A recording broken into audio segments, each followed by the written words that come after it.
Dragon in range of the space station.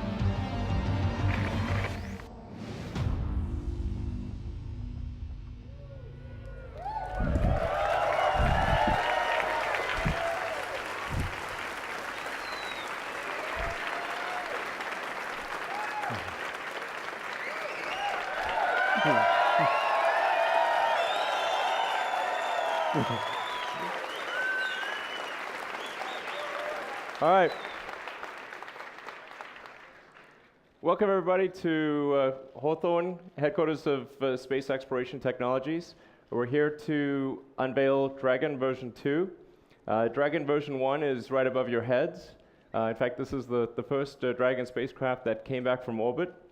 And you can see the scorch marks on the heat shield, the thrusters that are fired. It's a real spacecraft. And I'll start off by telling you a little bit about the Dragon version 1 before showing you Dragon version 2. When we first created Dragon version 1, we didn't really know how to create a spacecraft. We'd never designed a spacecraft before. So while there are a lot of interesting technologies in version 1, it does have a relatively conventional landing approach. So it throws out parachutes to land in the water off the coast of California after it comes back from the space station. And it does have a life support system, but not one that can last for a long time or carry a lot of people. And so it's a great spacecraft, and it was a great proof of concept. It showed us what it took to bring something back from orbit, which is a very difficult thing to do. Usually when something comes in from orbital velocity, it burns up in a big fireball. So, but going from Dragon version 1, we wanted to take a big step in technology, really create something that was a step change in spacecraft technology. And some important characteristics of that are the ability to land anywhere on land propulsively. So that's one of the things that Dragon version 2 will be able to do. So you'll be able to land anywhere on Earth with the accuracy of a helicopter, which is I think something that a modern spaceship should be able to do. And it'll be capable of carrying 7 astronauts for several days.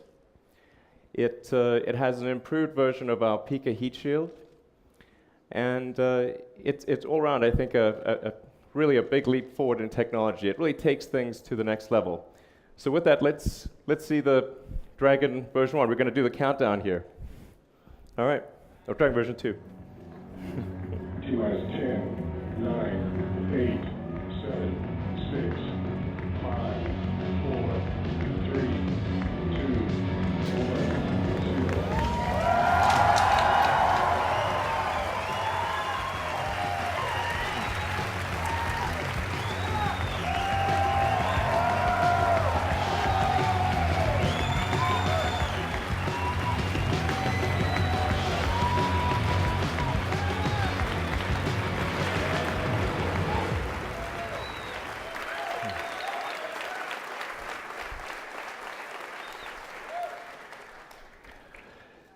So we have an animation that shows you how Dragon version 2 will work. So let's roll that animation.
So that is how a 21st century spaceship should land.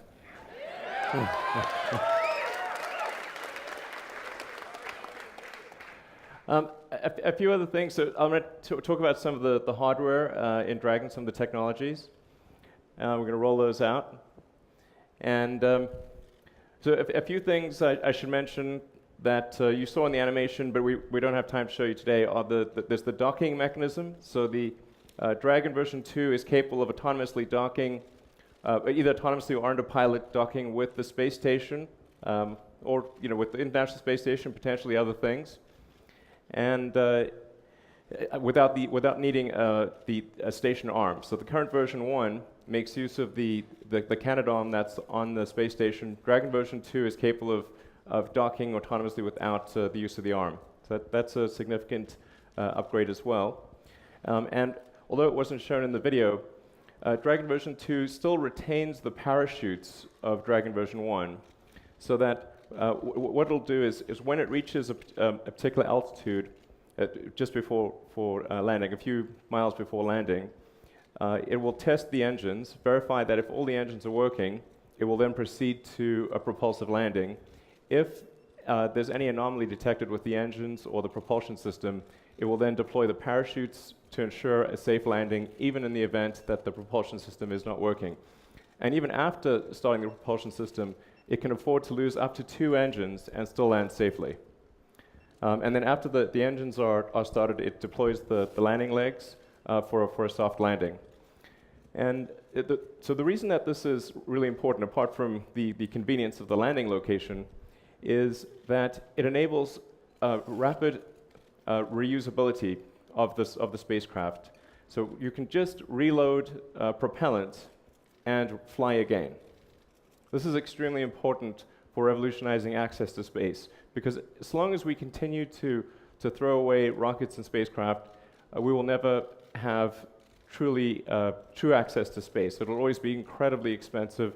You can imagine a scenario where in aircraft, if aircraft were thrown away with each flight, that nobody would be able to fly, or very few, maybe a small number of government customers, and the same is true of rockets and spacecraft. So that's really why it's so important to be able to land propulsively, land on land, and be able to then reload propellant and take off again.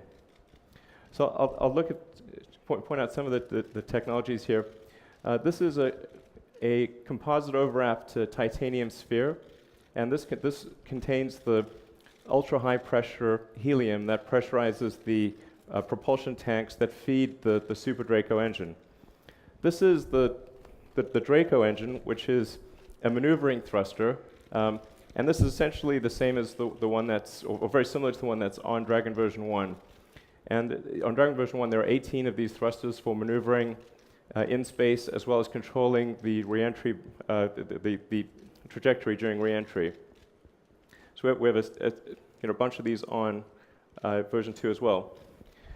From a propulsion standpoint, the biggest single change for Dragon version 2 is the addition of the Super Draco engines. So this is really a super-powered version of the Draco engine, whereas the Draco engine produces about 100 pounds of thrust. Each of these engines produce 16,000 pounds of thrust. So hence the super. And they're in pairs, so that if one malfunctions, its pair can take over and increase thrust to compensate for the one that's not firing. And each one is in a protective shell, so if anything goes wrong, it's contained within that protective nacelle. This is also will be the first fully printed engine. So this is it's printed Inconel, which is a special high-strength alloy. And it'll be, like I said, the first time that a printed rocket engine sees flight. And then this is the propellant tank. A whole series of these spheres are around the perimeter of Dragon V2. And these are also carbon overwrapped titanium, and they feed the Super Draco engines, which are operating. The Super Draco engines are operating at a chamber pressure of about 1,000 psi, and fed from these series of propellant tanks around the perimeter. And then we also have version 3 of the Pika heat shield. So the base heat shield is the third version of our heat shield technology. The first version obviously flew on that version 1 spacecraft up there, and we're now about to fly sort of version 2 and version 3. And with each one, we're able to make the reusability of the heat shield better. So it ablates less as it enters, and so we're able to get more flights. So that's Dragon version 2. Although it'd be nice to go inside, but for that we will need a comically fast set of stairs.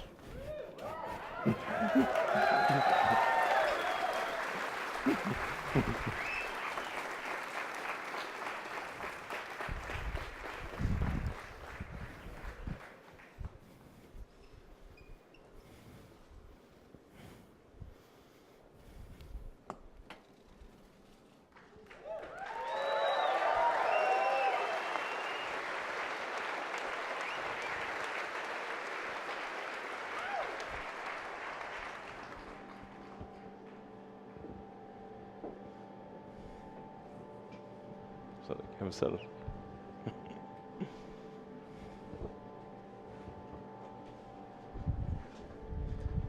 So I'm sitting here in the pilot seat.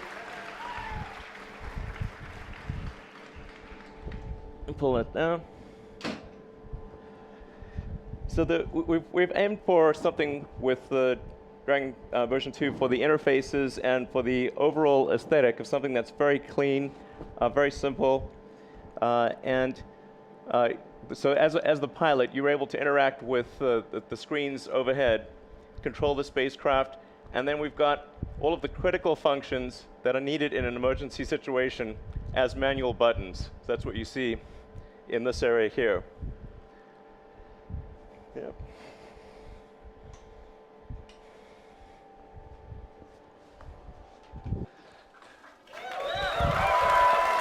Yeah.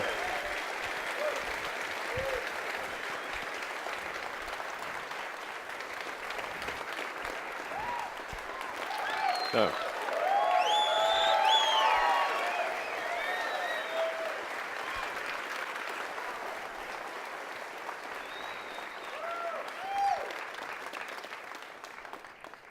All right, that's all a lot easier in zero-G, by the way.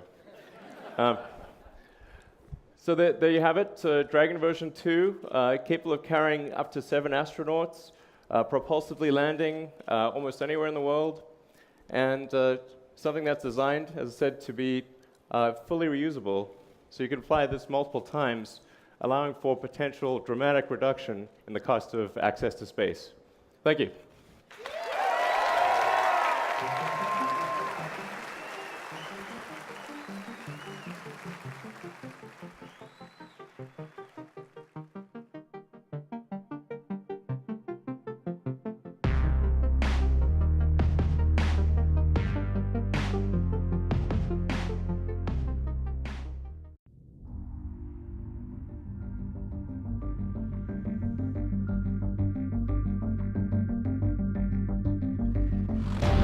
Liftoff of the Falcon 9.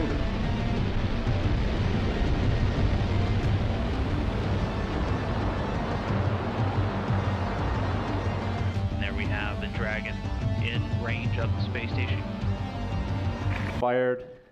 It's a real spacecraft. And I'll tell you a little. I'll start off by telling you a little bit about the Dragon version 1 before showing you Dragon version 2. When we first created Dragon version 1, we didn't really know how to create a spacecraft. We'd never designed a spacecraft before. So while there are a lot of interesting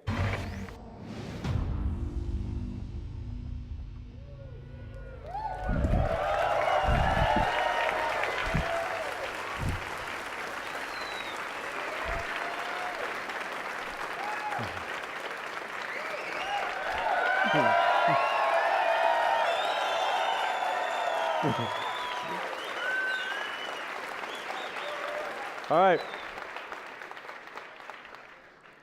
Welcome everybody to Hawthorne, headquarters of Space Exploration Technologies. We're here to unveil Dragon version 2. Dragon version 1 is right above your heads. In fact, this is the first Dragon spacecraft that came back from orbit. And you can see the scorch marks on the heat shield, the thrusters that are technologies in version 1. It does have a relatively conventional landing approach. So it throws out parachutes to land in the water off the coast of California after it comes back from the space station. And it does have a life support system, but not one that can last for a long time or carry a lot of people. And